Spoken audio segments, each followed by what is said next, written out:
अस्सलाम वालेकुम। कैसे हैं आप सब लोग? उम्मीद है खैरियत से होंगे। अल्लाह आपको खुश व आबाद रखे, आमीन। अगर अचानक से आपके घर मेहमान आ जाएं और आप उनके लिए कुछ स्पेशल बनाना चाहें तो आज की रेसिपी मेरी आपके लिए है। आज हम बनाने जा रहे हैं नरगिसी कोफ्ते।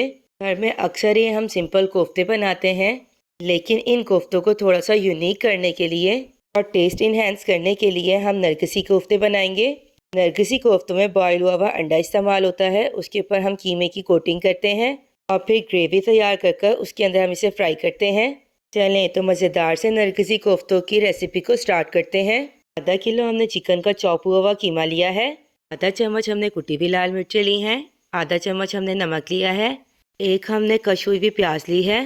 3 हमने चॉप हुई हुई हरी मिर्चें ली हैं। जीरा पाउडर आधा चम्मच और आधा चम्मच ही कुटी हुई लाल मिर्चें हैं। इसमें हम फ्रेश हरे धनिए के पत्तों का इस्तेमाल करेंगे। सबसे पहले मैंने एक खुला बर्तन लिया है। इसके अंदर मैं चिकन के कीमे को ऐड कर रही हूँ। मैं आधा किलो बोनलेस चिकन लिया था, उसे मैंने चॉपर में चॉप कर लिया था। अब मैं इसमें फ्रेश हरे धनिए के पत्ते डाल रही हूँ। हरे धनिए के पत्तों को मैंने तोड़ लिया था, फिर उसे मैंने बारीक काट लिया था। स्ट्रेनर में डालकर मैंने इसे धो लिया था। एक मैंने ग्रेट हुई हुई प्याज डाली है इसके अंदर। प्याज को कश करने के बाद मैंने हाथ की मदद से उसका पानी निकाल लिया था। फिर मैंने इसे कीमे में डाला है। मैंने 3 चॉप हुई हुई हरी मिर्चें इसमें ऐड की हैं। जीरा पाउडर मैंने आधा चम्मच ऐड किया है। पीवी लाल मिर्चें आधा चम्मच डाली हैं और नमक मैंने आधा चम्मच लिया है।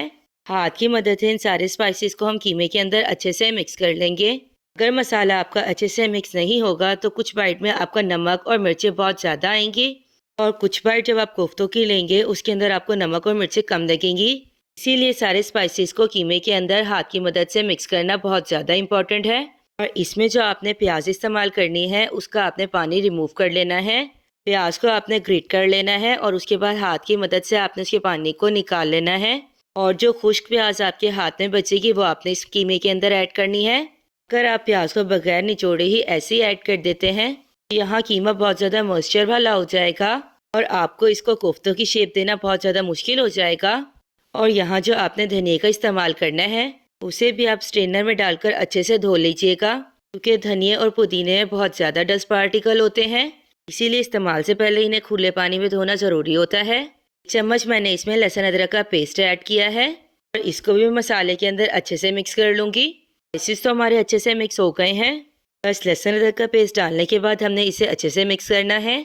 अगर आपके पास लहसुन अदरक का पेस्ट मौजूद नहीं है आप यहाँ गार्लिक पाउडर और जिंजर पाउडर का इस्तेमाल कर सकते हैं। अगर आपके पास जिंजर और गार्लिक पाउडर अवेलेबल है आपने 1 टीस्पून गार्लिक पाउडर डालना है और 1 टीस्पून जिंजर पाउडर डालना है। वैसे अगर आप लहसुन अदरक को फ्रेश कूट कर डालेंगे इसके अंदर तो उसका टेस्ट ज़्यादा अच्छा होगा, क्योंकि फ्रेश चीज़ का अपना ही अलग जायका होता है। और गाँव के लोग जब खाना बनाते हैं तो वो हर चीज़ फ्रेश इस्तेमाल करते हैं, इसलिए उनके खानों में ज़्यादा जायका होता है। 8 अदद मैंने अंडे लिए हैं, इनको हम बॉईल कर लेंगे। अंडों को मैंने पहले अच्छे से धो लिया था। पैन के अंदर मैंने पानी लिया है और उसमें मैं एक एक कर कर अंडे ऐड कर रही हूँ। हमने आराम से अंडों को पानी के अंदर ऐड करना है कि अंडों के अंदर क्रैक्स ना आए, क्योंकि अगर अंडों के अंदर क्रैक्स आ जाते हैं और आप इन्हें बॉईल करते हैं तो बॉईल करते हुए अंडों के अंदर पानी भर जाता है और अंडे सही से बॉईल नहीं होते, ख़राब हो जाते हैं। 1 चम्मच मैंने इसमें नमक डाला है। अगर आप बॉईल करते हुए नमक ऐड कर देते हैं पानी के अंदर, बॉईल होने के बाद अंडे के छिलके इजीली रिमूव हो जाते हैं। तो मीडियम साइज़ की मैंने कटी हुई प्याज ली है, आधा चम्मच मैंने नमक लिया है, 1 चम्मच कुटा हुआ धनिया, 2 पिंच और 1 चम्मच मैंने पिसी हुई लाल मिर्चें ली हैं। एक मीडियम साइज़ का कटा हुआ टमाटर लिया है। दही मैंने ली है 4 चम्मच। टाइम को हम सेव करते हैं, जितनी देर में अंडे बॉईल हो रहे हैं उतनी देर में हम मसाला तैयार कर लेंगे। के अंदर 2 मीडियम साइज़ की कटी हुई मैंने प्याज ऐड की है। मीडियम साइज़ का कटा हुआ मैंने टमाटर डाला है। 1 चम्मच में इसमें पिसी हुई लाल मिर्चें ऐड कर रही हूँ। नमक मैंने यहाँ आधा चम्मच लिया है, वो भी मैं जग के अंदर ऐड कर रही हूँ। इसमें हम धनिया पाउडर ऐड करेंगे, आधा चम्मच मैं धनिया पाउडर इसमें डाल रही हूँ। सारे स्पाइसेस को हम प्लेट से जग के अंदर अच्छे से डाल लेंगे ताकि कोई भी चीज़ हमारी ज़ाया ना हो। 2 पिंच हमने इसमें हल्दी डाली है।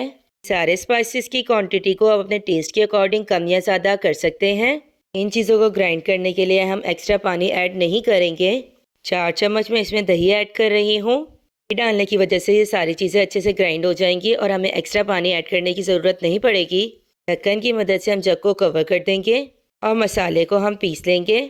मसाला बनाते वक्त हमने मशीन को 3 से 4 बार रोक कर चलाना है, कि खाना बनाते वक्त जो चीज़ें हम इस्तेमाल कर रहे हैं हमने उनका भी ख्याल रखना है कि एक दफ़ा ही आप बटन दबाकर मसाले को ग्राइंड होने देंगे और दरमियान में आप मशीन को नहीं रोकेंगे।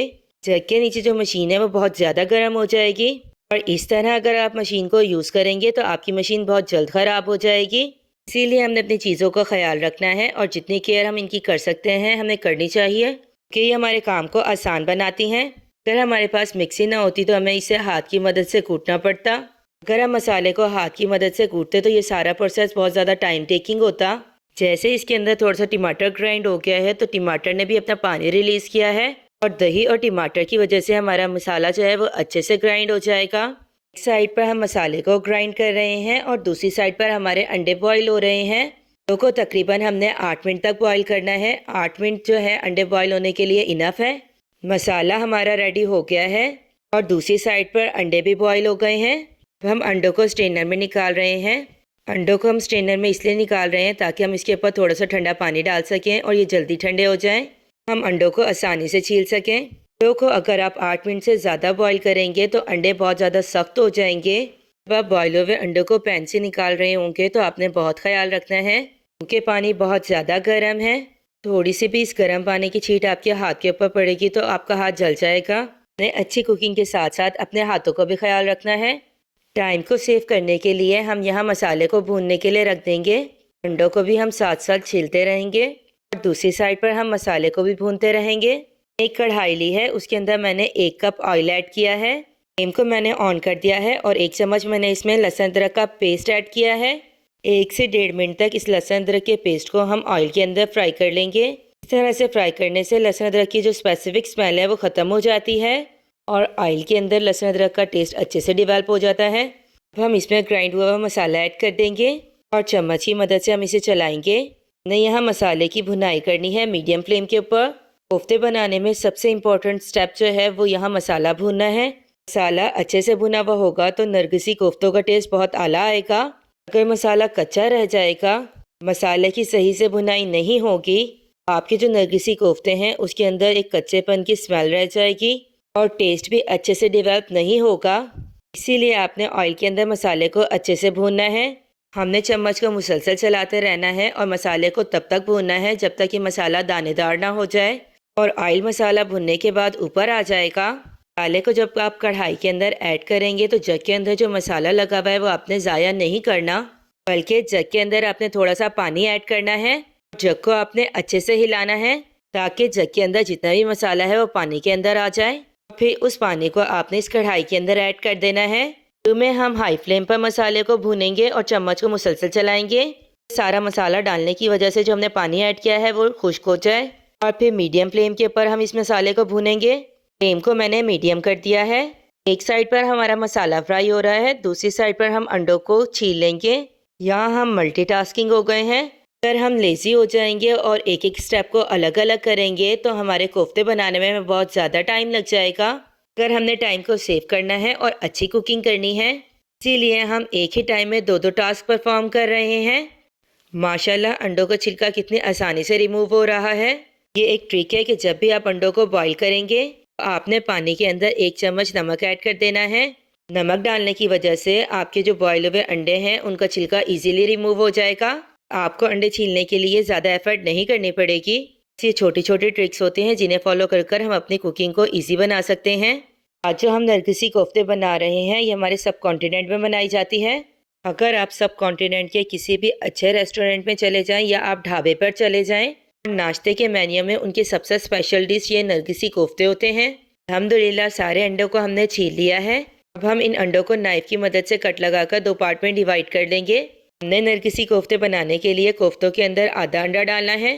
अगर आप पूरे अंडे का इस्तेमाल करती हैं तो कोफ्ते बहुत बड़े साइज़ के बनेंगे और एक ही कोफ्ता बहुत ज़्यादा हैवी हो जाएगा और एक पर्सन को वो कोफ्ते को फिनिश करना थोड़ा मुश्किल हो जाएगा क्योंकि ये बहुत ज़्यादा हैवी बनेगा। इस तरह सारे अंडे को हमने एक एक कर मिड से कट लगा लिया है और 2 पार्ट्स में हमने इसे डिवाइड कर दिया है। आजकल सर्दियों का सीज़न है इसलिए अंडे बहुत अच्छे आ रहे हैं। नरगिसी कोफ्तों की जो रेसिपी है वो मेरी दादी अम्मा की है। बिल्कुल इसी तरीके से नरगिसी कोफ्ते बनाती थी। अभी सुबह हमें पता चलता था कि आज जो है दोपहर के खाने में नरगिसी कोफ्ते बनेंगे। हम बड़ा खुश हो के स्कूल जाते थे। स्कूल में बड़े एक्साइटेड होते थे। घर जाकर दादू और मम्मा के हाथ के बने हुए नरगिसी कोफ्ते खाने को मिलेंगे कि ये नरगिसी कोफ्ते टेस्ट में बहुत कमाल बनते हैं। साथ साथ हम मसाले को भी चम्मच की मदद से चलाते रहेंगे और फ्लेम को हमने मीडियम रखना है। देखिए यहाँ मसाला हल्का हल्का खिलना शुरू हो गया है और ऑयल ऊपर आना शुरू हो गया है। थोड़ा सा टाइम और लगेगा इस मसाले को अच्छे से भुनने के लिए। हमने कढ़ाई की साइडों पर से भी मसाले को अच्छे से चलाना है ताकि मसाला साइडों से नीचे ना लगे। जितनी देर में यहाँ मसाला भुन रहा है उतनी देर में हम कोफ्ते बना लेते हैं। हम सारे कोफ्तों को बनाकर प्लेट में रख लेंगे। पहले हमने हाथ के अंदर मिक्सर लेना है और उसे हमने उंगलियों की मदद से अच्छे से फैला लेना है। उस मिक्सर के ऊपर आपने अंडे को रखना है, हाथ की मदद से आपने प्रेस करना है। थोड़ा सा हम और मिक्सर लेंगे और उसे अंडे के ऊपर कोट कर देंगे। जैसे ही पूरे अंडे के ऊपर ये मिक्सर लग जाएगा तो हाथ की मदद से हम इसे राउंड शेप दे लेंगे। कोफ्ते बनाते वक्त हमने ऑयल की मदद से हाथ को ग्रीस कर लेना है। कोफ्ते या कबाब बनाते वक्त जब आप ऑयल को अपने हाथ के ऊपर लगा लेते हैं ये मिक्सचर आपके हाथ के ऊपर नहीं चिपकता और आप इजीली इसे जो शेप देना चाहें वो आ जाती है। ऐसा अंडा रह गया था वो कवर नहीं हुआ था, उसके ऊपर भी हमने थोड़ा सा और मिक्सचर लगा लिया था और हाथ की मदद से हमने इसे राउंड शेप दे ली है। अंडे के ऊपर कीमे की अच्छे से कोटिंग हो गई है और हम दोनों हाथ की मदद से इसे राउंड शेप दे रहे हैं। अल्हम्दुलिल्लाह हमारे कोफ्ते की अच्छी सी शेप आ गई है। इसी तरह हम कोफ्ते बनाते जाएंगे और बनाकर प्लेट में रखते जाएंगे। अंडे डालकर कोफ्ते बनाना थोड़ा सा ट्रिकी है, इसीलिए मैं आपको एक और कोफ्ते को बनाते हुए दिखा रही हूँ। पहले हमने मिक्सर को लिया, उसे हाथ पर अच्छे से स्प्रेड किया, उसके ऊपर हमने अंडा रखा और हाथ की मदद से हमने उसे बाइंड कर दिया और अंडे की मदद से मिक्सर की अच्छे से कोटिंग हो जाती है। अगर अंडा किसी जगह से रह जाता है तो हम थोड़ा सा मिक्सचर ओढ़ लेते हैं, अंडे की उस काली जगह पर लगा देते हैं और हाथों को हमने ऑयल की मदद से थोड़ा ग्रीसी कर लेना है और बस फिर हाथों की मदद से हमने इसे राउंड शेप दे लेनी है और हमारा कोफ्ता बन जाता है। इसी तरह हम सारे कोफ्ते बनाकर तैयार कर लेंगे। दूसरी साइड पर हम मसाले को देखते हैं। हमारा मसाला जो है वो अच्छे से भुन गया है। देखिए मसाला जो है वो दानेदार हो गया है और मसाले की अच्छे से भुनाई हो गई है। कोफ्ते डालने से पहले हमने कढ़ाई के अंदर थोड़ा सा पानी ऐड किया है और इस मसाले को हम पानी डालने के बाद चम्मच की मदद से अच्छे से मिक्स कर लेंगे। आपने भी कोफ्ता डालने से पहले इसमें थोड़ा सा पानी डालना है ताकि कढ़ाई में कोफ्ते डालने के बाद जब हम उसे फ्राई करेंगे तो मसाला नीचे ना लगे। हमने बहुत आराम से प्यार से प्लेट के अंदर से कोफ्तों को उठाना है, कढ़ाई के अंदर आराम से रख देना है। अगर आपने बहुत ज़्यादा सख्त हाथ से कोफ्तों को पकड़ा तो इनकी शेप ख़राब हो जाएगी। कोफ्ते जो हैं कढ़ाई में डालने के बाद खिल जाएंगे। अगर आप चाहते हैं कि आपके कोफ्ते जो हैं वो बहुत अच्छे बने, उनकी शेप भी बहुत अच्छी हो, आपने मेरी रेसिपी को एज इट इज़ फॉलो करना है। रेसिपी को फॉलो कर कर आपके जो नरगिसी कोफ्ते बनेंगे वो बहुत कमाल बनेंगे। आपने अगर मेरी तमाम ट्रिक्स फॉलो की हैं तो आपके कोफ्ते खिलेंगे और टूटेंगे भी नहीं, कि अक्सर ऐसा होता है कि कोफ्ते जो हैं वो फ्राई करने के दौरान खिल जाते हैं, कोफ्तों के अंदर क्रैक्स आ जाता है और वो अपनी शेप को मेंटेन नहीं रख पाते। आप जब इन ट्रिक्स को फॉलो कर रहे होंगे तो आपने परेशान नहीं होना, क्योंकि आपके कोफ्ते बहुत कमाल और आला बनेंगे। आपके कोफ्तों की शेप भी मेंटेन रहेगी। मैं एक एक कर कर सारे कोफ्ते कढ़ाई के अंदर ऐड कर रही हूँ। इस टाइम आपने कढ़ाई के अंदर कोफ्ते डालने हैं, आपने फ्लेम को मीडियम से लो कर देना है। सारे कोफ्ते कढ़ाई में डालने के बाद हमने 3 से 4 मिनट तक कोफ्तों को ऐसे ही रखा रहने दिया था। अब हम हाथों की मदद से कढ़ाई को हिलाएंगे। इस तरह करने से हमारे जो कढ़ाई के अंदर कोफ्ते हैं वो भी मूव करेंगे और कोफ्तों की साइड चेंज हो जाएगी। आपने भी कोफ्तों की साइड इसी तरह चेंज करनी है कि अगर आप चम्मच की मदद से कोफ्तों की साइड को चेंज करते हैं तो आपके कोफ्तों की शेप ख़राब हो जाएगी और वो खिल जाएंगे। अब हम दोबारा कढ़ाई को हरकत देंगे ताकि दूसरी साइड से जो रह गई हैं उधर से भी कोफ्ते अच्छे से पक जाएं। माशाल्लाह माशाल्लाह कोफ्ते जो हैं हमारे अच्छे से फ्राई हो गए हैं मसाले के अंदर। कोफ्तों ने अपनी शेप मेंटेन कर ली है। अब आप इन कोफ्तों को चम्मच की मदद से चला सकती हैं क्योंकि इसकी शेप प्रॉपर आ गई है और कोफ्तों ने अंडे के ऊपर अच्छे से ग्रिप कर ली है।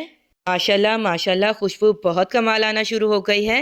इस पॉइंट पर हम इसमें थोड़ा सा पानी ऐड करेंगे। आपने नरगिसी कोफ्तों में जितनी ग्रेवी रखनी है उतना आप इसमें पानी ऐड कर दें। मैं यहाँ थोड़ा सा पानी ऐड कर रही हूँ क्योंकि मुझे ज़्यादा पतली ग्रेवी पसंद नहीं है, लेकिन आप अपने अकॉर्डिंग यहाँ ग्रेवी के लिए पानी ऐड कीजिएगा। इतनी ग्रेवी आपने इन कोफ्तों में रखनी है। पानी डालने के बाद हम चम्मच की मदद से इसे अच्छे से मिक्स करेंगे। 3 से 4 मिनट तक हम मीडियम फ्लेम पर इसकी भुनाई करेंगे। पानी डालने के बाद जिस वक्त आप ग्रेवी को भूनेंगे आपने चम्मच को साइडों से अच्छे से चलाना है ताकि साइडों से आपकी ग्रेवी नीचे ना लगे। देखिए चम्मच की मदद से मैं इसे इजीली चला रही हूँ और हमारे कोफ्ते बिल्कुल भी नहीं खिल रहे। अब कोफ्ते जो हैं वो थोड़े से हार्ड हो गए हैं और शेप को उन्होंने मेंटेन कर लिया है। आप इन नरगिसी कोफ्तों को बनाकर जब अपने मेहमानों को सर्व करेंगी तो वो आपकी तारीफ किए बगैर नहीं रह सकेंगे, कि ये कोफ्ते बनते ही इतने कमाल हैं। जिस वक्त आपके गेस्ट इन कोफ्तों को खाएंगे, आपने जितने प्यार से और मेहनत से ये कोफ्ते बनाए हैं, आपके गेस्ट को वो सारी एफर्ट नजर आएगी।